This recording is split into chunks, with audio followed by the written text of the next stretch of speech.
Hi guys, telephone की हमारी कहानी के पार्ट 2 में आपका स्वागत है। ठीक है, आज कुछ बनाते हैं। लकड़ी या मेटल से नहीं, बल्कि टाइम से। सोचिए हमारे पास एक टाइम मशीन है, एक छोटी सी डिवाइस जिसमें ब्लिंकिंग लाइट्स और हमिंग कैपेसिटर लगे हैं।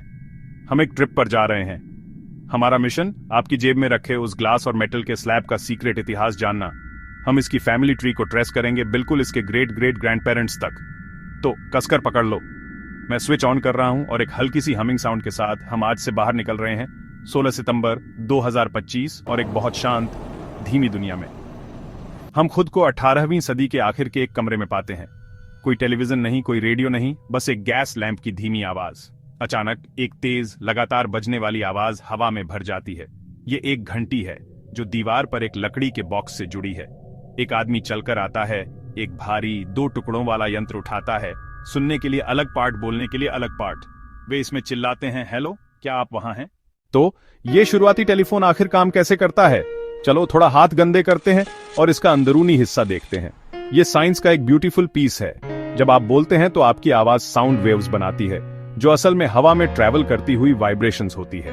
फोन के माउथपीस के अंदर एक पतली मेटल डिस्क होती है जिसे डायाफ्राम कहते हैं। आपकी साउंड वेव्स इस डायाफ्राम को वाइब्रेट करती है। इसके पीछे कार्बन के छोटे छोटे दाने होते हैं। जैसे ही डायाफ्राम वाइब्रेट करता है, ये इन कार्बन के दानों को स्क्विश करता है और अनस्क्विश करता है। इससे यह बदल जाता है कि इलेक्ट्रिसिटी कितनी आसानी से उनसे फ्लो कर सकती है। ये एक एलिगेंट हैक है, सच में। ये बदलता हुआ इलेक्ट्रिकल करंट ही सिग्नल है। ये एक परफेक्ट कॉपी है आपकी आवाज की वाइब्रेशंस का एक इलेक्ट्रिकल घोस्ट। ये सिग्नल एक लंबी कॉपर वायर से जिप करता हुआ लगभग लाइट की स्पीड से ट्रैवल करता है। वायर पर आपकी आवाज नहीं होती, बल्कि एक इलेक्ट्रिकल पैटर्न होता है जो आपकी आवाज को रिप्रेजेंट करता है। आपका फ्रेंड आपको बोलते हुए सुनता है। ये थोड़ा टिन्नी, थोड़ा दूर का लगता है, लेकिन ये अनमिस्टेकेबली आप ही होते हो। हमारी टाइम मशीन आगे बढ़ती है। अब हम 20वीं सदी की शुरुआत में हैं। टेलीफोन अब सिर्फ एक अनोखी चीज नहीं, बल्कि एक जरूरत बन गया है। लेकिन आप हर किसी को ऐसे ही कॉल नहीं कर सकते। वे सभी एक सेंट्रल पॉइंट पर जाते हैं, टेलीफोन एक्सचेंज। हम एक बड़े शोरगुल वाले कमरे में कदम रखते हैं जो बड़ी बड़ी बोर्डों के सामने बैठी महिलाओं की कतारों से भरा है। ये हैं switch board operators, original human routers. हवा में नंबर प्लीज की आवाज गूंज रही है, प्लग्स का क्लिक क्लैक। आप अपना फोन उठाते हैं। ऑपरेटर के बोर्ड पर आपके नाम के आगे एक छोटी सी लाइट जल उठती है। एक ऑपरेटर अपना हेडसेट आपकी लाइन में लगाती है। वह पूछती है कि आप किसे कॉल करना चाहते हैं। आप उसे नाम या नंबर बताते हैं। वह एक लंबी कॉर्ड लेती है और उसे सही जैक में लगा देती है। एक कनेक्शन बन जाता है। आप बात कर सकते हैं। ऑपरेटर्स नेटवर्क का दिल हैं। लेकिन इस सिस्टम की अपनी लिमिटेशंस थीं। इसका सॉल्यूशन बहुत शानदार था और यह दशकों तक घरों पर राज करेगा। एक फोन आता है जिसमें 10 छेद वाला एक सर्कुलर डायल होता है। आप जिस नंबर को चाहते हैं उस नंबर के छेद में अपनी उंगली डालते हैं। डायल को तब तक घुमाएं जब तक आपकी उंगली स्टॉप से न टकराए। आप छोड़ देते हैं, स्प्रिंग डायल को वापस घुमा देती है। चलो अपनी टाइम मशीन का थ्रॉटल फिर से आगे बढ़ाते हैं। हमने देखा कि तारों ने दूरी कैसे कम की, लेकिन आजादी का क्या हुआ? लोग बिना तार से बंधे बात करना चाहते थे। हमारा अगला पड़ाव 20वीं सदी का मध्य है और हम फोन को सही मायने में मोबाइल बनाने के पहले प्रयासों को देखते हैं। हम एक कार फोन देख रहे हैं। ये चीज एक बीस्ट है। हैंडसेट एक कर्ली कॉर्ड से कनेक्टेड है, एक बड़े बॉक्स से, जो अक्सर कार की डिग्गी में लगा होता था, जिसमें रेडियो ट्रांसीवर होता है। यह सीधे कार की बैटरी से बहुत ज्यादा पावर लेता है। ये शुरुआती mobile radio system phone network से जुड़े वॉकी टॉकी जैसे थे।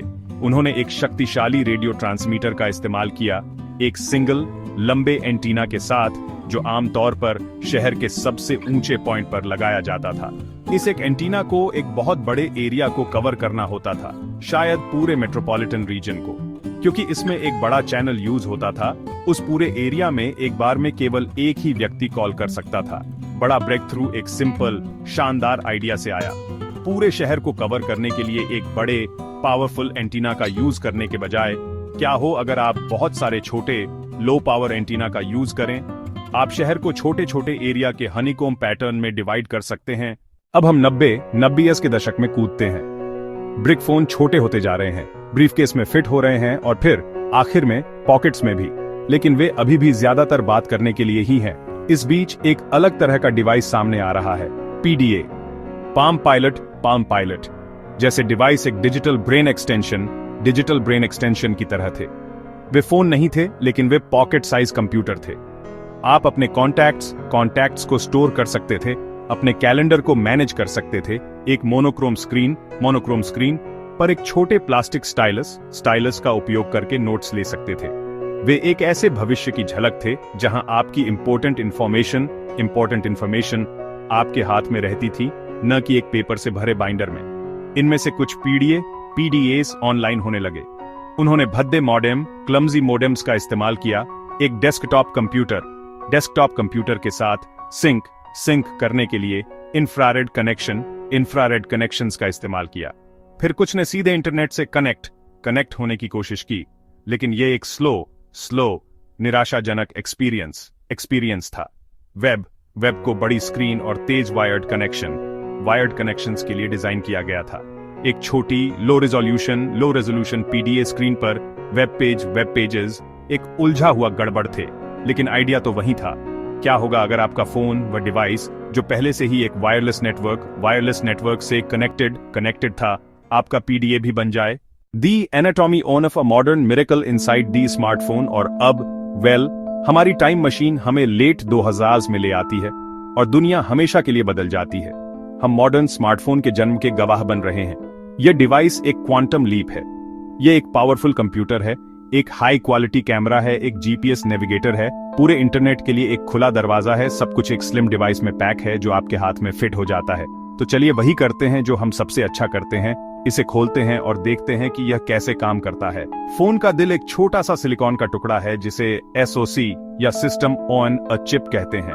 यह सिर्फ एक दिमाग नहीं है, यह एक पूरी कमिटी है। सीपीयू, सेंट्रल प्रोसेसिंग यूनिट, जो ऑपरेटिंग सिस्टम और आपके एप्स चलाता है। जीपीयू, ग्राफिक्स प्रोसेसिंग यूनिट, एक स्पेशलाइज्ड ब्रेन जो आपकी स्क्रीन पर सभी सुंदर इमेज, एनिमेशन और वीडियो बनाता है।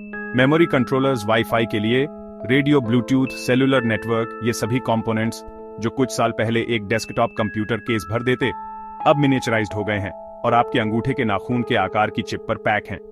इन्हें अविश्वसनीय रूप से शक्तिशाली होने के लिए डिजाइन किया गया है, लेकिन अविश्वसनीय रूप से कुशल भी। बैटरी को लंबे समय तक चलाने के लिए कम पावर का उपयोग करते हैं। आगे बात करते हैं कि फोन दुनिया को कैसे सेंस करता है। एक दुनिया फिर से बनी रोजमर्रा की जिंदगी में फायदे स्मार्टफोन के अंदरूनी हिस्से को सामने रखने के बाद चलो हम अपने आज 2025 में वापस चलते हैं और देखते हैं कि उसने कैसी दुनिया बनाई है। इसका असर चौंकाने वाला है। आने जाने के बारे में सोचो। पहले आप एक बड़े फोल्ड होने वाले कागज के नक्शे से जूझते थे या दिशाएं पूछने के लिए गैस स्टेशन पर रुकते थे। आज आप अपना फोन निकालते हैं। एक मैप ऐप आपकी सही जगह को एक चमकते नीले डॉट के तौर पर दिखाता है।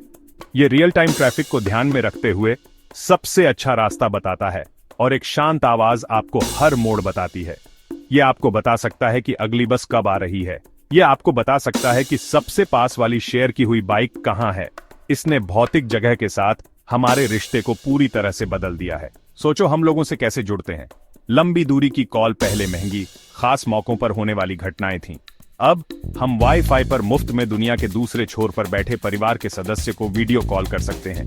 हम उनका चेहरा देखते हैं, हम उन्हें मुस्कुराते हुए देखते हैं, हम उन्हें अपने बच्चे की बनाई हुई नई पेंटिंग दिखा सकते हैं। हम अपनी दिनचर्या के पल तस्वीरों के जरिए शेयर करते हैं। ग्रुप चैट्स में छोटे मैसेजेस। सिक्के का दूसरा पहलू, मुश्किलें और खतरे। लेकिन ये इनक्रेडिबल पावर मुफ्त नहीं है। हर ग्रेट इन्वेंशन का एक डार्क साइड होता है, कुछ चैलेंजेस जिनका हमें सामना करना पड़ता है। चलो ऑब्स्टिकल्स को देखते हैं। सबसे पहला और सबसे इमीडिएट है बैटरी लाइफ। वो सभी पावरफुल चिप्स, रेडियो और वो ब्राइट स्क्रीन एनर्जी के लिए प्यासे होते हैं। हम सभी ने वो बढ़ती हुई पैनिक महसूस की है जब बैटरी आइकॉन लाल हो जाता है और हम चार्जर से बहुत दूर होते हैं। जबकि बैटरीज में सुधार हुआ है, वे अभी भी सबसे कमजोर कड़ी लगती हैं जो हमारी वायरलेस लाइव्स को एक फिजिकल पावर आउटलेट से बांधे रखती है। फिर हैं बड़े सोसाइटल इश्यूज। प्राइवेसी एक बहुत बड़ा मुद्दा है। हमारे फोन जानते हैं कि हम कहाँ हैं, हम क्या सर्च करते हैं, हम किससे बात करते हैं और हम क्या खरीदते हैं। यह डेटा इनक्रेडिबली वैल्यूएबल है और कई ऐप्स और सर्विसेज इसे एडवर्टाइजर्स को कलेक्ट और सेल करने पर बनी है। हम अपनी पर्सनल इंफॉर्मेशन को सुविधा के लिए ट्रेड करते हैं, अक्सर बार्गेन को पूरी तरह समझे बिना। इससे मैनिपुलेशन और सर्वेलेंस के खतरे पैदा होते हैं। फिशिंग स्कैम्स जैसे सिक्योरिटी थ्रेट्स। आज पर वापस शक्ति का एक उपकरण और ज्ञान के लिए एक पुकार, और इस तरह हमारी टाइम मशीन रुक जाती है, हमें वहीं वापस ले आती है जहां से हमने शुरू किया था। आज हमने एक तार पर एक साधारण आवाज से यात्रा की है, हर जेब में एक सुपर कंप्यूटर तक। हमने स्विच बोर्ड ऑपरेटर्स को देखा, क्लिक करते रोटरी डायल को, विशालकार फोनों को और मोबाइल डेटा के धीमे उदय को। हमने देखा है कि कैसे हर छोटे कदम ने, हर चतुर आविष्कार ने पिछले पर निर्माण किया ताकि वह डिवाइस बन सके जो अब हमारे हाथों में है। बात करने के एक साधारण उपकरण से वह यात्रा जीने के लिए एक सार्वभौमिक मशीन तक, हमारे समय की सबसे बड़ी इंजीनियरिंग कहानियों में से एक है।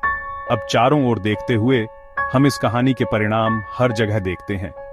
हम एक ऐसी दुनिया देखते हैं जो अधिक कनेक्टेड है, अधिक सूचित है और पहले से कहीं अधिक सुविधाजनक है। स्मार्टफोन अविश्वसनीय शक्ति का एक उपकरण है। चुनाव हमारा है। आइए इसे समझदारी से इस्तेमाल करें। देखने के लिए धन्यवाद। सब्सक्राइब करें और हमारे अगले वंडर में शामिल हों।